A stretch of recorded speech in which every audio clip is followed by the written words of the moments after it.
Olá! A gestão de riscos previdenciários é, sem dúvida, um dos pontos mais críticos e sensíveis para qualquer administração municipal. Nesta nossa análise, vamos mergulhar nos principais pontos de atenção, a cota patronal, o RAT e também o FAP. Bom, o ponto de partida para toda a nossa conversa é uma mudança que é fundamental. A era da invisibilidade fiscal, digamos assim, acabou. Com a chegada do e-Social e da DCTF-Web, a Receita Federal agora tem a capacidade de cruzar dados em tempo real, o que transforma completamente a fiscalização dos órgãos públicos. Para entendermos bem este cenário, vamos seguir um caminho bem claro. Primeiro, vamos falar sobre a urgência do assunto, depois, detalhar os componentes técnicos e, por fim, o mais importante, oferecer um plano de ação prático para manter a conformidade. Então vamos lá para a nossa primeira sessão. O fim da invisibilidade fiscal. E a grande pergunta é, por que isso importa tanto justamente agora? A mudança mais impactante, a grande virada de chave, foi a transição do antigo sistema da GFIP para a integração total entre o e-Social e a DCTF-Web. O que isso significa na prática? Significa que a Receita Federal e o Tribunal de Contas agora têm uma visão completa e em tempo real de todas as obrigações. Aquela margem que existia para erros ou atrasos simplesmente não existe mais. E embora existam dois regimes de previdência, o próprio, dos servidores efetivos, e o geral, o nosso foco aqui será no RGPS. Por quê? Porque é justamente neste regime que se concentram os erros mais comuns e também os mais caros. Especialmente agora com o alerta do Tribunal de Contas do Paraná, que já está cruzando automaticamente as informações, gerando alertas e multas de forma imediata. Avançando para a primeira grande área de risco, vamos analisar a cota patronal. É importante entender que ela deixou de ser um valor fixo e passou a exigir um monitoramento constante da gestão.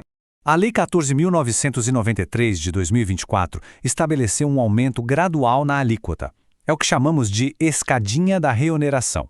Vejam só, até o final de 2024, a alíquota é de 8%. Em 2025, ela sobe para 12%. Em 2026, para 16%. E a partir de 2027, chega em 20%. O ponto crítico aqui é que essa mudança precisa ser feita manualmente nos sistemas de folha de pagamento ano a ano.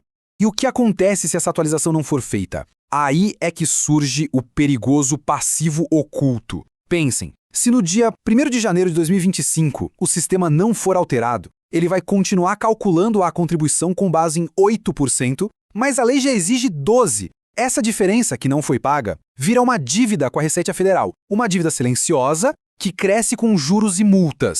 Bom, além da cota patronal, que é um risco mais previsível, existe outro fator de risco que é variável e, olha, frequentemente é negligenciado. Vamos entender o cálculo que envolve o RAT e o FAP. Primeiro, o RAT, que significa Riscos Ambientais do Trabalho. É uma taxa para custear acidentes de trabalho e aposentadorias especiais. Para a atividade principal de uma prefeitura, a administração pública em geral, a alíquota padrão é de 2%. Mas em seguida entra em cena o FAP, o Fator Acidentário de Prevenção. Ele funciona como um multiplicador que ajusta o RAT. Ele pode tanto reduzir o imposto pela metade, com o fator de 0,5, como pode até dobrar o valor do imposto com o fator de 2. E atenção, esse fator precisa ser consultado todos os anos, pois ele muda. Portanto, o cálculo final do chamado RAT ajustado é bem simples. Pega-se a base de 2% e multiplica-se pelo FAP específico do município para aquele ano. É uma fórmula simples, mas com um impacto financeiro enorme. E o impacto financeiro dessa variação é realmente dramático. Uma prefeitura com um bom histórico de segurança, por exemplo, pode ter sua alíquota final reduzida para apenas 1%. Já uma outra com um histórico ruim pode ver essa mesma alíquota saltar para 4%. Em folhas de pagamento de grande volume, essa diferença pode significar milhões de reais ao longo de um ano. Muito bem, com todos os riscos devidamente identificados, o próximo passo é a gente estabelecer um checklist prático. Como agir de fato para garantir a conformidade e proteger a gestão municipal? A primeira etapa é uma auditoria de cadastro lá no e-Social. É fundamental verificar se o CNAE está correto, se a classificação tributária é a de número 80, se o indicativo de desoneração está atualizado com a alíquota do ano e se o código FPAS é o 582. Esses parâmetros são a primeira linha de defesa contra qualquer apontamento. Agora, o teste definitivo. A prova real é uma reconciliação que precisa ser feita todo mês.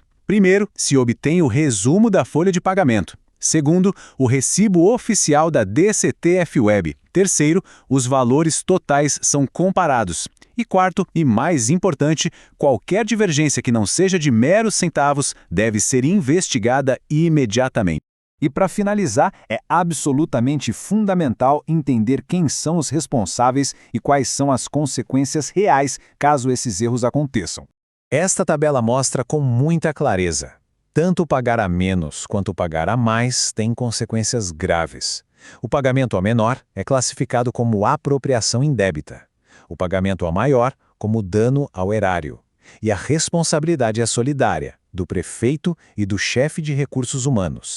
Portanto, a principal mensagem que deve ser internalizada é esta: o fechamento da folha de pagamento não termina de fato quando o sistema gera os relatórios. Ele só acaba, de verdade, após a conferência da DCTF-Web. Essa deve ser a nova rotina mensal de controle. E tudo isso nos deixa com uma reflexão final. Com a alíquota da cota patronal prestes a aumentar já no próximo ano, a administração municipal está verdadeiramente preparada para os desafios que vêm por aí?